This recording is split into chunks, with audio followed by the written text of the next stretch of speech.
You're still watching Ways Now. Our elders are our link to the past, and what better way is there to honor them than on Respect for the Aged Day, celebrated on the third Monday in September. This year happens to be, 20th happens to be the third Monday of September this year. So it is a Japanese festival celebrated on the third Monday of September of each year. It is a national holiday in Japan on which people celebrate by spending time with their elderly relatives and friends. So happy International Aged Respect for Aged Day, the aged. Absolutely. we should respect them in every aspect. You know, I'm a traditional girl, you know. I love our culture and tradition. LC girl, what's wrong with you? I'm agreeing with you. But the village I went to, though, everywhere is kneeling down. You see, yes, you have to, because that's part of who we are supposed to be. When you see someone who is older than you are, you're supposed to respectfully, you know, but you know, give them that, accord them that respect. This respect you're talking about, this is Japanese. It's not just in Nigeria. Absolutely. It's not just in Nigeria. I think even the French culture, so they take respect very, very, very, that they is take it very strongly. No, they don't joke with respect, though. But for those in Asia, yes, they hold it to heart. Forget whether they are from India or China or Japanese. Indians They are strong with their cultures and traditions, and they do not joke with their They don't. people. I think respect is a worldwide culture. Everyone should accord each other a level of respect.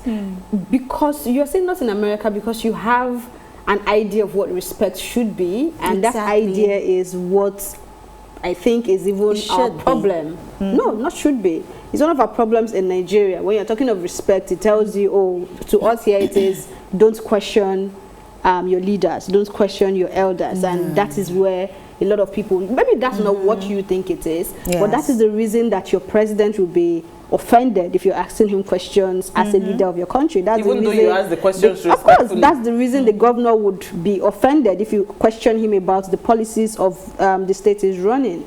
So when it comes to respect in Nigeria, I don't think I totally agree that we should respect. I can even respect someone that is younger than me. It doesn't have to be older than I am. Precisely. But when you begin to think that respect is some form of entitlement, then I'm not interested, and that's what it is in this part of the world, especially Nigeria. So, nah. I believe that respect is reciprocal. The moment you disrespect, then you have lost every iota of respect for that person. You have to respect people for others, for them to respect you. Give to receive. Yes, so it's reciprocal. Yes. So, but this is for the aged. Some aged are not respect. They won't respect themselves. They'll be expecting respect. You don't raise your hand. There might be something from there was a story that trended. The woman just raised her hand and slapped the lady. I think it was a guy. I can't remember because I wasn't really following it. Like serious slap. Like this is not your child. Not even your child. They've said bodily harm is not encouraged, right? Publicly, nothing reasonable. You just slapped. I heard the guy slapped back. I saw an aged woman actually peck money that dropped on the floor from a lady who was just right in front of her. I thought she was going to tell the lady, "Hey, madam, look at your money." Instead, she took the money and put it in her pocket. Such an old woman cannot be respected. Yeah. Okay. Enough of respect. What did we find in the news today?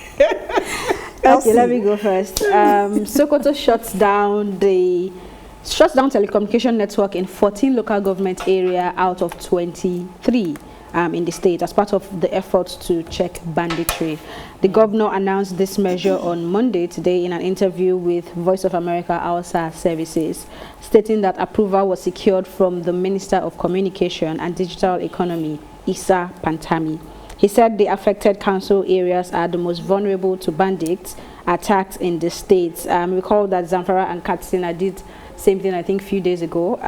So they're following suit. And he is saying that because of what was done in Zamfara and Katsina, a lot of the bandits are running to Sokoto. So it made it very necessary for them to, of course, shut down as well and try to handle the situation. But I still feel the same way I felt when I took the story about Zamfara State. Was it last week or last 2 weeks? because there's a lot of things that come to mind in terms of cutting people in this area of communication. Exactly. So the only report we got, especially from Zamfara, was the governor coming out to tell us that there's progress, right? We've not been able to at least see in the media of people in that area actually coming out to say there is progress. So for example, if a Lagos State, now this for example, decides to say they're shutting down network in Lagos State, for example, and then the soldiers goes to a place like Surulere and get hold of the banditry there and reports that, this is hypothetically speaking, and then in Lekki, for example, Lekki people are suffering from being manhandled and nobody can report that. You don't know anything. Yes. So I don't know how effective this is. I've also said on this show that I'm very much up for it if it's really as effective as the claim it says, but I'm really skeptical because if there's emergency in terms of health, I'm not yet. So if there's emergency in terms of health, in terms of I need help, how do I reach the next person? You know, what has helped us over the years, honestly speaking, is the invention of GSMs and phones and, you know, smartphones or whatever, and just communication in general.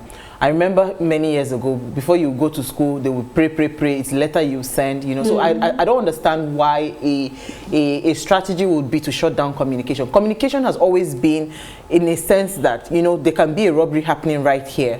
You can quickly send a message that avoid this. I mean, it's real time online information. So I don't know how that strategy would work. I'm sorry. Nobody's explaining it. So that's I don't know how it's going to work. But let's move on. Isi, your story. Well, that is a bit unsettling for me, actually. I'm not, I don't like that story at all. And I think a lot of people are not talking about it because it's happening in the north. Really so if this was happening in the south. No, but there was a story I sent to you about, I think it was Kogi State, saying that, you know, a particular local government area has been taken over by bandits. So it's actually a big issue. So I do not know how we're going to solve this problem.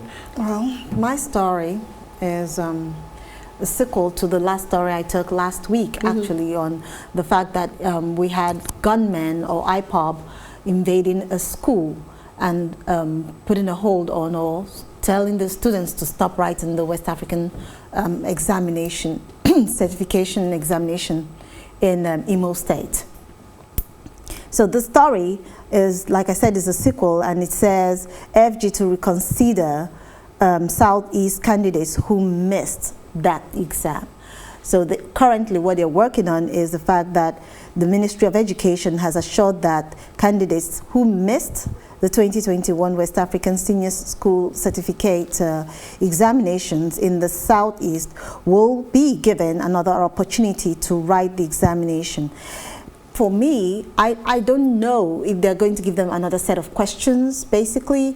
I don't know the modalities, but the fact that they're giving them a chance to, you know, revive that, the opportunity that they missed previously, I think is applaudable. Yes, it's a good move. It is a good move. Yes.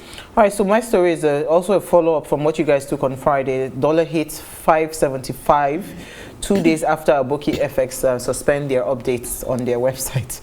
Now, the dollar rose to about 572 and 575 in different parts of the country. So I think in Lagos was 572, then in Kano was 575. And while pounds sold for 780, I suppose 770. So these, you know, remember the central bank governor had accused the online foreign exchange platform, that's AbokiFX, of manipulating the forex market.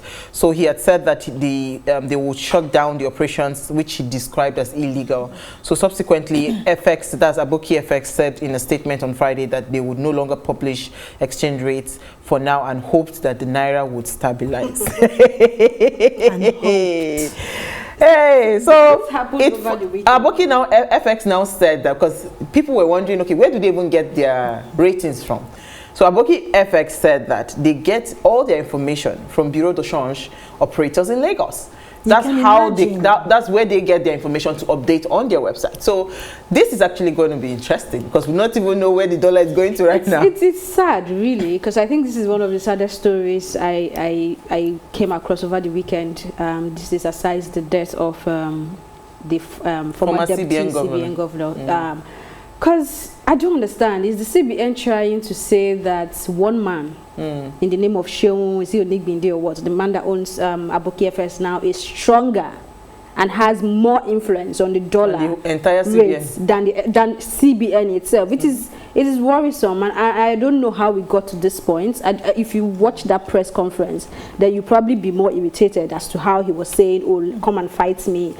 I don't know. I don't know where we are going. I don't know why CBN is trying so hard not to be transparent, because I think if there's going to be a solution to the naira getting a bit of value to the dollar, then there has to be transparency so that those that are coming to invest would be able to come and understand that this is what is going on. But if you want to create a level of opacity and shrewdness in the whole business, and I don't know how this is going to work. We begin to produce more than we import.